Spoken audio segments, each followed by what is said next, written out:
So LaMelo Ball is fifth amongst guards in All-Star voting. Congratulations to the fans, uh, LaMelo fans, Charlotte Hornet fans, for stepping up and doing their job. It's not over yet. Got to keep voting. Uh, I believe that LaMelo has more than the number, but hey, we're going to chime in and talk about it.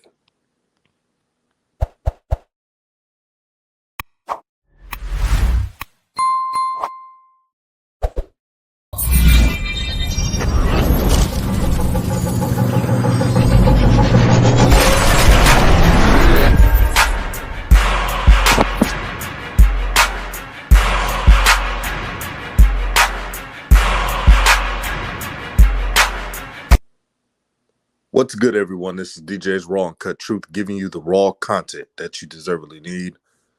LaMelo Ball, the young stunner, the young kid. This young man is changing the game. He's doing it with limited minutes again, not playing full starters minutes. I don't care if it's a blowout or not. Uh, the Hornets are in no position. I mean, no position where they can just trust their whole roster in games. Y'all seen this team before. This is why we call them the cardiac Hornets. Whether they have a lead or don't have a lead, they either come back or lose a lead. It's the weirdest thing. But let me digress. What LaMelo is doing without the proper minutes, without him being the first option, yes, I said the first option. And if you think LaMelo's the first option, watch tape.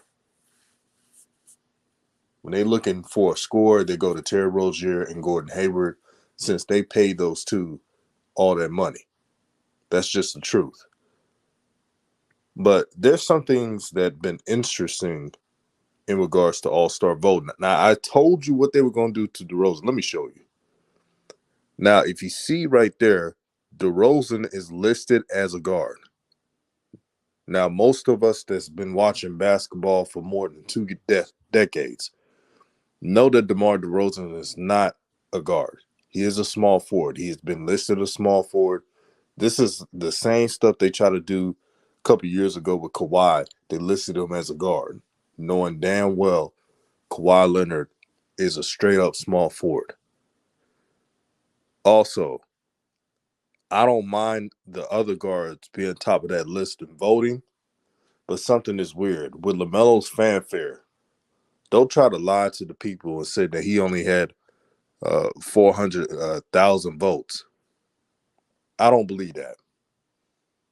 But again, this is a worldwide player, LaMelo Ball, who has more fans than the average superstar in the NBA. That's just the truth. But shout out to those who are on this list. Shout out to Trae Young. Shout out to James Harden, Levine, DeRozan, even though he's a small forward. Kyrie. I knew Kyrie would get votes despite him missing games. And I know people are going to say, well, he missed games, but Kyrie is that dude. Missing games or not, he's really that dude. But what it looks like LaMelo should be, I repeat, should be an all-star. If LaMelo's not an all-star, something is wrong. But you look at front court, now you see why they did not put not LaMelo, but DeRozan in the front court selection. You have Kevin Durant, you have Giannis, Jason Tatum, Jimmy Butler. A lot of small forwards. So that's a tough lineup to crack. And I know DeRozan scoring, 25 points per game. But still, maybe they're just trying to, pay homage to DeRozan. Remember, before DeRozan joined the Bulls, they were talking a lot of mess about him, calling him DeMar DeFrozen, saying that you can't win with him. And to see DeRozan hitting clutch shots, being a focal point of a winning team that's looking like a contender in the Bulls, this is the things you want. This is the things you want. Now, again, this list is the first fan returns. So there's All-Star fan voting, then there's player voting, and there's coaching voting. Now, I'm going to be interested in what the coaches vote on, if they're going to shit on Lamelo or they're actually going to be objective and look at his impact. Looking at stats, the Hornets are above 500. This is a fact. Where Lamelo gets 35 or more minutes a game.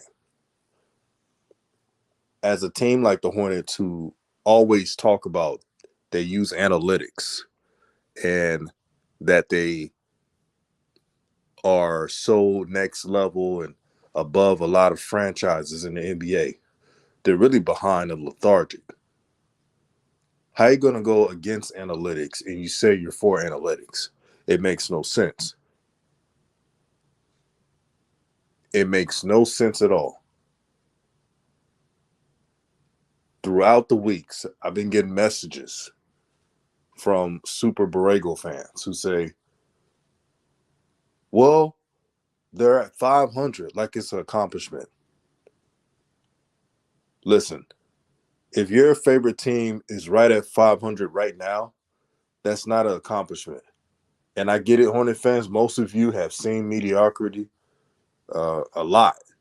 And your team is in quote-unquote NBA purgatory. Not too high, not too low, right there. You won't go anywhere else for some reason. And being a team that hired all these, signed all these veterans, like Gordon Hayward to $130 million and then Terry Rozier to extension.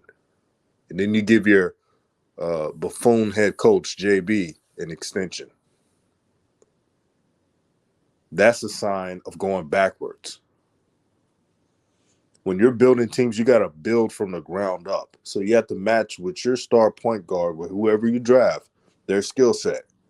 Okay, Lamelo is a playmaker, a multifaceted guard, but he likes to push the pace. Okay, how about I add 3-and-D players? How about I add a knockdown scorer as a two guard that doesn't really need the ball in their hands? How about I sign a versatile 5 who can control the paint so they don't have to play that crappy zone defense all the time?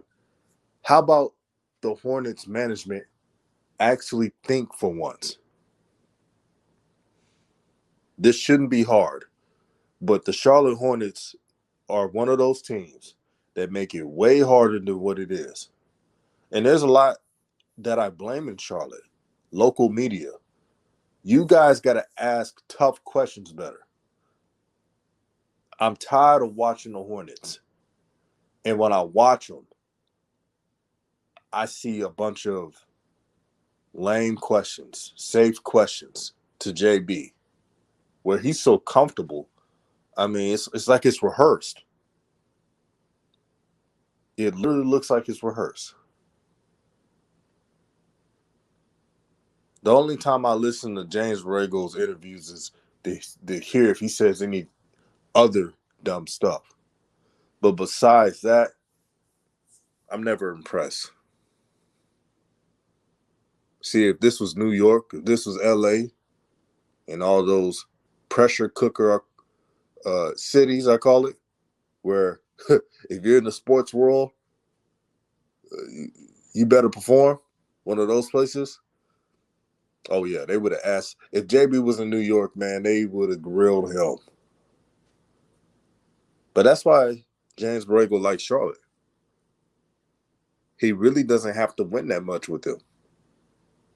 Just look how the Hornets beat up a horrible Detroit Pistons team right now. And they'll be better in years to come. They're young. Their team is the youngest in the NBA. But if you go through Twitter, all you see is, I never want to see anybody doubt this coach again. See, I told you this coach is the real deal. I just knew people were complaining too much, and they're just Lamelo fans and not Hornet fans. Now, DJ's Raw and Cut Truth, I let it be known I'm a Lamelo fan. I don't root for the Hornets. I've been a Laker fan my whole life.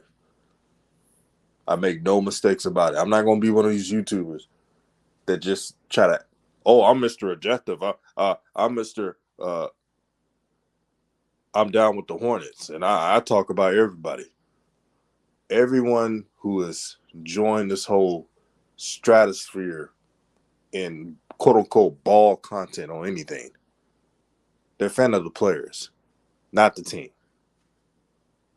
So let's keep it real. Let's not act like we are all fans of the Hornets. Now, we want the Hornets to do well because LaMelo plays on this team, but that's about it. But again, Charlotte, do the right thing. Go get you some free agents this summer. But before that, before this summer, go make some trades before the deadline. Don't just sit there comfortable and be like, yo, we got LaMelo Ball. He's selling out games. He's selling out shoes. He's selling out merchandise. We don't have to do anything. See, that mindset is keeping this team held back. That cheap flea market mindset. Y'all know what I call the Hornets, the flea market of the NBA. But I'm saying, man, if LaMelo can just make the All-Star team, this will do wonders for his career. This will be big time. And it would give LaMelo the type of power he needs to overcome this narcissistic coaching that he's dealing with. And that right there is exciting. This is DJ's Raw and Cut Truth giving you the raw content that you deservedly need. For those who asked me how to support this channel, either Cash App or you can do Super Chat. The Cash App's on the screen. And thank you for supporting Raw Truth Media, giving you the raw content that you deservedly need. I apologize for the delay of videos. I've been spending time with family. I flew out here to celebrate my mother's 50th birthday. And I may do this. I may interview my mother to ask her, how was it raising me? Now, let me know if you're interested in that type of video.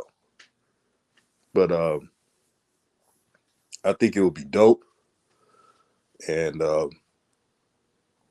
I think it would be one of those videos, those lives. It would be live, by the way, where you get to see a side of me that's different from YouTube. So let me know in the comment section what you think. Also, share the video. YouTube is doing some weird stuff with my channel and other real channels. Shout out to Swag Buzz as well and many others that's going through this. They're doing shadow banning. A lot of people are not getting their notifications. Really what it's telling me is that if you have a real channel and you don't shuck and jive and you keep it real, you keep it authentic, they hate that. But if we were YouTubers who were just putting on minstrel shows, being a buffoon, oh yeah, they wouldn't shadow ban or do any of that. But hit the like button and share. See, the like button helps the algorithm out. For those who may miss the video, they can see it on their YouTube search. So that's why the like button's important. But this channel is going to keep pushing. This channel is going to keep pushing. I don't care who may doubt DJ's Raw and Cut Truth, the channel, or what. It doesn't matter. It's the people's channel. And looking at the numbers of people like realness. But I want to say shout out to Coach Joe. Shout out to all the people that support Raw Truth Media. Shout out to the subscribers who make this possible. This is not possible without all of you all. Shout out to my family who tune into my shows. I appreciate you so much. And y'all have a blessed day. And I'm out.